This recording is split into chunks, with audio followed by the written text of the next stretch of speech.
Africa Content TV. Allahu Akbar. Àwọn ìgbọ́nà yẹlẹ́ kan sí pé Allahu Akbar. Allahu Akbar. Àwọn ìgbọ́nà yẹlẹ́ kan sí pé Allahu Akbar. Allahu Akbar. Ọyẹ wa tẹ́wọ́ báyìí. Ẹ tẹ́ ọwọ́ yẹn báyìí. Ẹ ti ọwọ́ yẹn báyìí. Gbogbo bí ọba wà ní òtí tẹ̀ mí ò ní kankan àfọlọ́hún. Ọba tí olóyè Sunday Igboho ń pè gbà mo dẹ́kutọ́nu wọn lọ́lọ́run làwọn ń pè é. Èmi ò pé kankan jọ lọ́lọ́. Mo sì ní bọ́lọ̀ ń dáhùn, ọ́ dáhùn àbí ọ̀ dáhùn. Ọlọ́run dáhùn fa, Ọlọ́run ní ẹ pè mí, àdéhùn ní ẹsẹ̀jì lẹ́kùn, wọ́n dà yín lóhùn. Ẹ wá tẹ́wọ́ báyìí jẹ́ rí. Ìdí tí mo fi ní wọ́n bóde ni pé àáfo olóríire, àásàdúà látara olóríire ni. Àìbínú àwa náà wá soríire látara rẹ̀.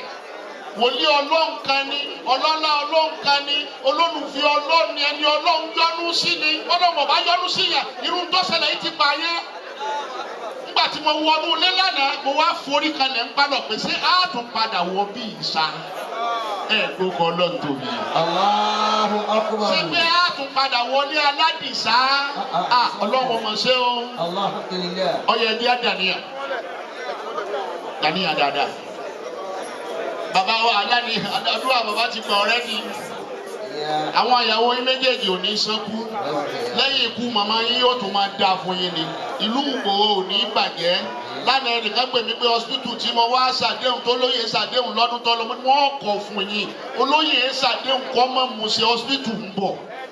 Kí wọ́n ṣe sùúrù hospital yẹn ṣe kí ni o. Mo ti lórí ìjókòó tí mo jókòó sí ọtún ti wá bá mi pé hospital yẹn hospital ń bẹ̀ ẹ́ gbà. Olóyè ṣàdéhùn kó ṣe kí ni o. Kó máa mú ṣe.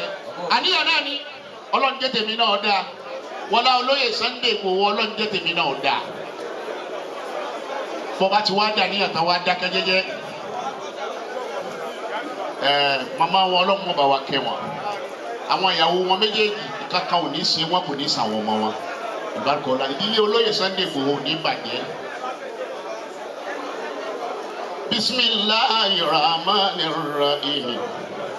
لو أنزلنا هذا القرآن على جبل لرأيته خاشعا متصدعا من خشية الله وتلك الأمثال نضربها للناس لعلهم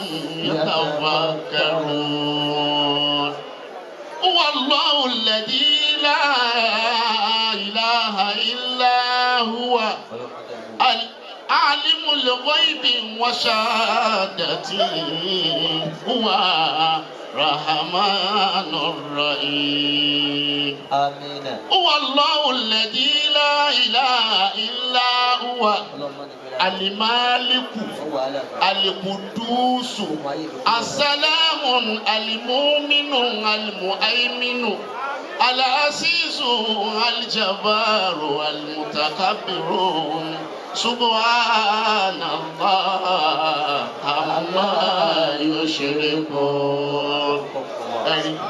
هو الله الذي لا إله إلا هو عالم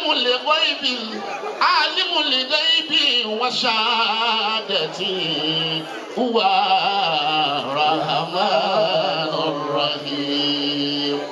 هو الله الذي لا إله إلا هو المالك القدوس السلام المؤمن المؤمن العزيز الجبار المتكبر سبحان الله عما يشركون. هو الله خالق البارئ مصور له الأسماء الحسنى يسبح له